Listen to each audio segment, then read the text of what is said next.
Bonjour et bienvenue sur Minicon Tutorials.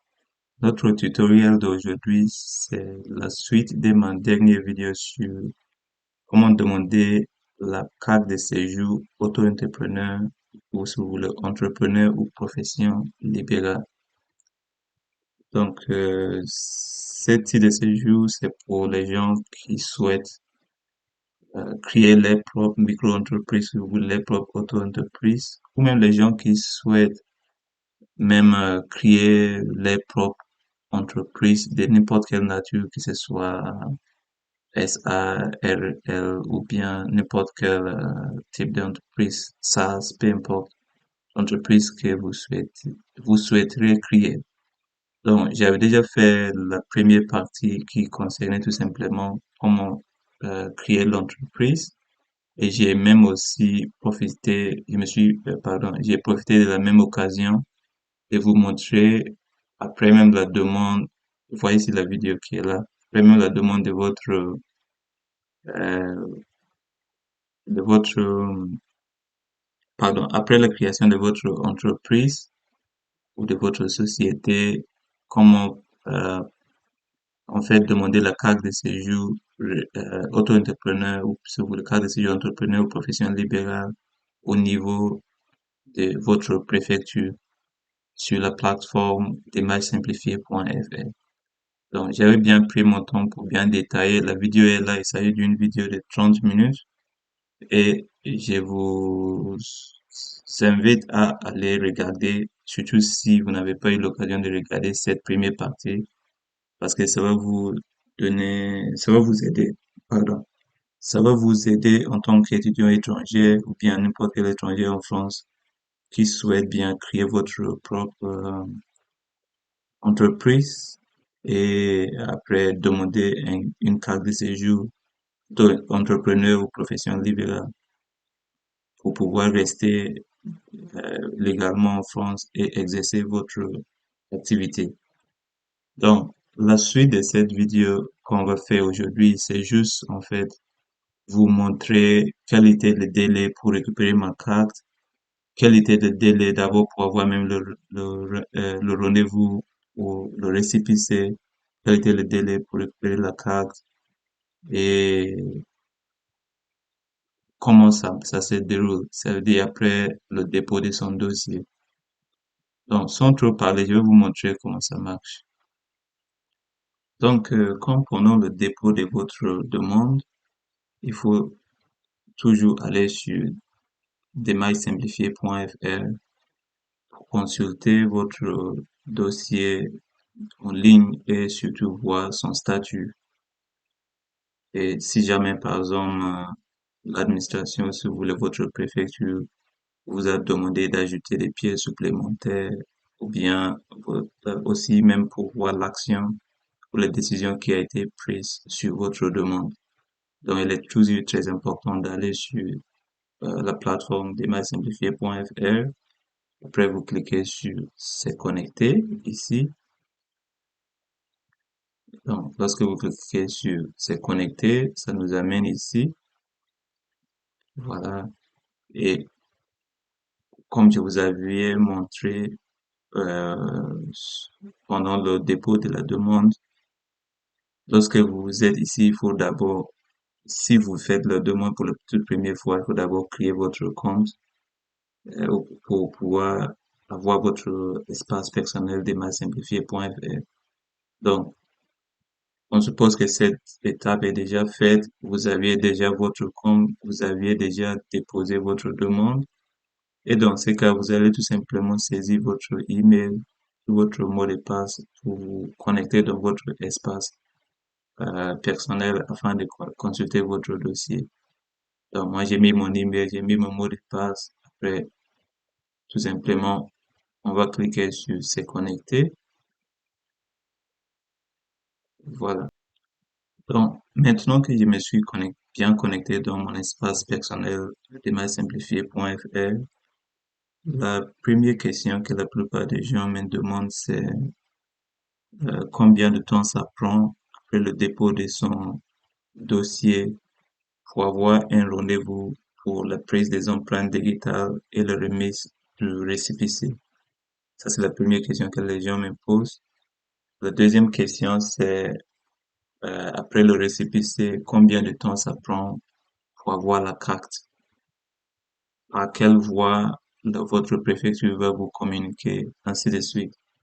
Donc, je vais maintenant répondre à toutes ces questions. Comme vous voyez ici, je me suis bien connecté dans mon espace personnel démarche simplifié. Et généralement, lorsqu'on dépose le dossier sur démarchesimplifié.fr, ça passe par trois étapes. La première étape, c'est la construction de votre dossier. Après, c'est l'instruction. Et finalement, c'est l'action que votre préfecture va prendre sur votre dossier. Donc, soit accepté ou bien rejeté. Ça, c'est le statut final de votre dossier. Comme vous voyez ici, pour moi, mon demande a été acceptée et je vais vous montrer ma carte. J'ai déjà récupéré ma carte, donc je vais vous montrer ma carte. Mais sachant bien que ça passe par ces trois étapes, votre dossier sera en construction. Pendant qu'elle soit en construction, vous pouvez toujours le modifier. Après, lorsqu'il passe en instruction, ça veut dire que votre préfecture est en train d'étudier votre dossier et pendant ces moments-là, vous ne pourrez plus modifier le dossier. Et par la suite, ça sera la décision que la préfecture va prendre.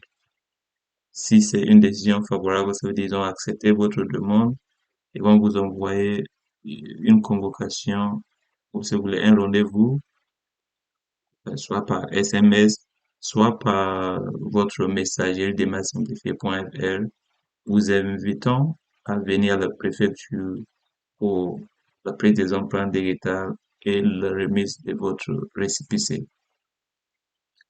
Par la suite, après la prise du récépissé, vous allez attendre après quelques mois ou voire des semaines et ils vont vous préparer votre carte et après on va aussi vous convoquer pour aller récupérer votre carte. Donc, revenons sur la question, combien de temps ça prend pour avoir un rendez-vous pour le récépissé? Comme vous voyez ici, si ça c'est ma demande, si je clique sur cette demande-là, donc qui a été déjà traitée et acceptée, si je clique sur la demande, vous voyez bien que ça c'est la partie résumée. Donc, généralement, lorsqu'on dépose le dossier, on nous donne ce qu'on... D'abord, vous voyez bien que mon dossier a été déposé le 23 mars. OK?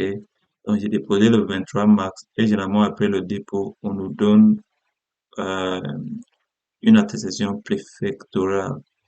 Donc, cette attestation préfectorale, en quelque sorte, est un pré-récépissé en fait, qui vous permet de rester en situation régulière et qui garde toujours vos droits jusqu'à la remise de votre récépissé en elle-même.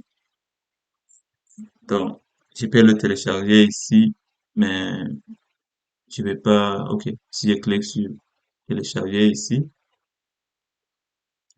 ok, vous voyez bien l'attestation préfectorale qui est là ici. Donc, ils disent quoi, blablabla. Euh, qu'est-ce que je voulais vous montrer? Voilà, cette attestation n'est valable qu'accompagnée d'un titre d'identité ou d'un passeport en cours de validité ainsi que d'un titre de séjour, même expiré, carte de séjour ou blablabla, voilà. Et la présente attestation est délivrée par, je voulais voir, ok, la présente attestation vous maintient en situation régulière sur le territoire national jusqu'à la date de délivrance d'un récépissé ou de votre carte de séjour et garantit dans l'intervalle les droits précédemment détenus, le cas échéant, droit de suivi, séjour de travail ou sociaux. Donc, ça veut dire que cette attestation préfectorale qu'on vous donne n'est pas encore de récépissé. Mais après votre demande, vous pouvez télécharger cette attestation. Sachez aussi que c'est pas toutes les préfectures qui vous donnent cette attestation. dès que votre préfecture sur sa plateforme de masse simplifiée, après le dépôt, vous n'aurez pas droit à cette attestation. Il faudrait juste attendre jusqu'à ce qu'on vous convoque pour votre récépissé. Mais pour certaines préfectures, vous avez cette attestation qui maintient vos droits initiaux, de séjour, de travail ou même de voyage. Mais ça veut dire que vous ne pourrez pas quand même, vous ne pourrez pas du tout exercer votre activité entrepreneuriale avec cette attestation parce que cette attestation n'est pas un récépissé. C'est juste pour maintenir vos droits initiaux en attendant que le récépissé soit prêt. Donc, j'espère que j'étais clair là-dessous. Et après, ça c'est la demande. Je vais pas encore cliquer pour vous montrer tous les pièces qu'il faut. Si vous voulez ça, il faut regarder ma vidéo précédente que je vous ai montré au début. Vous pouvez regarder au-dessus dans la boîte de description et vous trouverez un lien sur lequel cliquer pour regarder les premières parties qui concernent la demande de la carte de séjour entrepreneur ou professionnel libéral. Donc, je vais passer directement à la messagerie pour vous montrer quelles étaient toutes les étapes jusqu'à la récupération de ma carte que je vais vous montrer après la carte même. Donc, rappelez-vous que j'ai fait le dépôt le 23 mars 2023. C'était à 16 heures comme ça. Donc, si je clique sur messagerie, vous voyez bien que juste après le dépôt, voilà, juste après le dépôt, qu'est-ce qu'on m'a dit? On m'a dit que mon dossier, j'ai déposé le 23. Vous voyez que ces messages aussi, c'était le 23 que je l'ai reçu. On m'a dit directement que mon dossier vient de passer en instruction directement. D'autres préfectures, ça peut même prendre 3 mois, vous aurez aucune réponse, 2 mois, aucune réponse. Mais généralement, le délai de traitement de votre dossier ne devait pas dépasser 3 mois. Si jamais ça dépasse 3 mois ou même 2 mois, faites intervenir un avocat ou bien essayez d'abord de contacter votre préfecture. Sinon, généralement, ça doit pas dépasser euh, 3 mois, le traitement de votre dossier.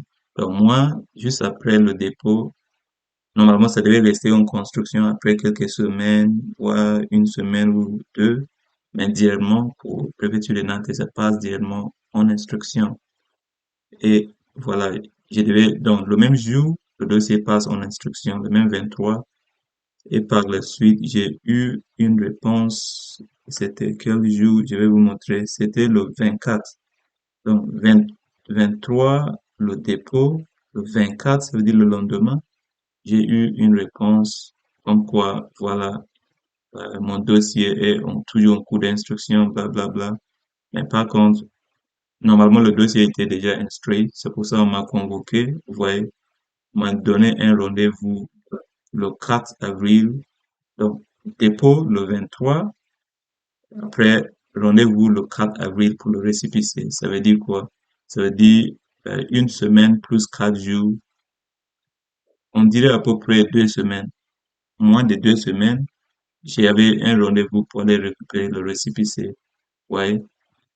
Donc, après la récupération de mon récépissé le 4 avril 2023, je veux dire dans moins de 2 semaines, j'ai eu le récépissé après le dépôt. Après maintenant, c'est la carte. Donc, en ce qui concerne la carte, la préfecture ne m'a pas communiqué ces rendez-vous-là par messagerie. Ça, c'était par SMS. Je vais vous montrer le SMS et la carte que j'ai récupérée hier.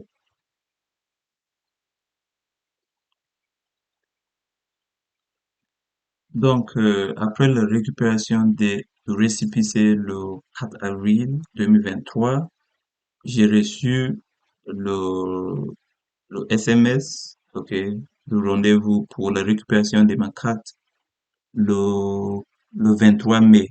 Donc, rappelez bien, 4 avril, récépissé, d'abord, dépôt, c'était le 23 mars. J'ai eu le récépissé le 4 avril. Et après le 4 avril, après le récépissé, j'ai eu la carte ou bien j'ai eu le rendez-vous pour aller, ou bien, voilà, récupérer ma carte le 23. Donc, 4 avril jusqu'à 23 mai, ça fait combien de temps? Ça veut dire 4 avril, on suppose combien de temps? 4 avril, on dirait à peu près 2 mois. Mais normalement, c'est moins de 2 mois. Mais on dirait à peu près dans moins de 2 mois ou 2 mois, si vous voulez, j'ai eu ma carte. Vous voyez? Donc, on m'avait voyez ici le message, il dit tout simplement, votre titre de séjour, vous mettez le numéro de titre de séjour disponible en préfecture, taxes à payer, moi le montant. Donc, j'ai déjà même fait, ou bien si, j'ai déjà fait la vidéo, je sais pas si j'ai pas encore mis en ligne, mais je vais vous montrer comment acheter le timbre de 225 € pour aller récupérer votre carte. Donc, ça, ne vous inquiétez pas. J'aurai une vidéo là. Même sur ma chaîne, j'ai déjà fait des vidéos similaires sur comment acheter le timbre électronique. Et vous allez acheter votre timbre électronique. En plus de timbre électronique, il faut aller à la préfecture avec votre ancienne carte de séjour. Sinon, ça sera rien. Vous allez gaspiller votre temps, prendre le rendez-vous et le rendez-vous ne vous donnera rien parce que vous allez arriver là-bas. Si vous n'avez pas votre ancienne carte de séjour, on va pas vous donner la nouvelle parce que généralement ils récupèrent l'ancienne carte de séjour avant de vous donner la nouvelle. Donc, veuillez rappeler bien de vous présenter avec votre ancienne carte de séjour, votre récépissé qu'on vous avait donné, votre passeport et le timbre électronique de 200. C'est pas seulement timbre électronique. Si vous voulez timbre électronique bien, c'est mieux même. Mais si vous avez des timbres en papier aussi, vous pouvez partir avec 225 €. Donc, vous avez ces quatre choses-là. Le timbre de 225 €, votre récépissé, votre ancienne carte de séjour et votre passeport. Et voilà la carte. Donc, la carte, c'est comme une carte de séjour normale. Et là, la mention, normalement, carte de séjour temporaire et c'est valable 1 an. Après le renouvellement, ils vont vous donner, je sais pas, c'est 5 ans, je sais pas combien, c'est pas trop. Mais la première demande de carte de séjour, auto-entrepreneur ou auto-entrepreneur, j'aime pas dire auto-entrepreneur parce que vous pouvez aussi demander la carte de séjour même si vous êtes en train de créer votre société. Donc, carte de séjour entrepreneur ou profession libérale. Donc, c'est valable 1 an, renouvelable, sous condition que vous avez réalisé un minimum de chiffre d'affaires et que vous continuez toujours d'exercer votre activité. Donc, au dos de la carte, il porte la mention entrepreneur ou profession libérale. Voilà, exercice, ça vous permet d'exercer une activité non salariée. Donc, exercice d'une activité non salariée. Mais ça ne veut pas dire que vous ne pouvez pas travailler avec cette carte. OK? Mais une chose que vous devez garder en tête, c'est que votre employeur peut décider de vous embaucher avec cette carte de séjour. Ce n'est pas interdit. Même à la préfecture, lorsque vous allez récupérer votre carte de séjour, votre entrepreneur profession libérale, on vous dit que cette carte vous permet en même temps d'exercer une activité salariale. Sauf que ce n'est pas le bon type de séjour adapté pour une activité salariale. Mais ça veut dire quoi? Si jamais vous avez ces statuts-là et vous trouvez un contrat et vous souhaitez travailler, si votre employeur est d'accord, il peut vous embaucher. Vous allez commencer à travailler avec votre titre de séjour entrepreneur ou profession libérale tranquillement en attendant qu'il vous fasse le- euh, la demande de votre autorisation de travail ou bien en attendant que vous faisiez votre demande de changement de statut pour passer en salarié. Donc, c'est simplement ça. Et je vous remercie beaucoup pour votre attention. et je vous souhaite aussi bonne chance dans vos démarches. Veuillez vous abonner. Au revoir.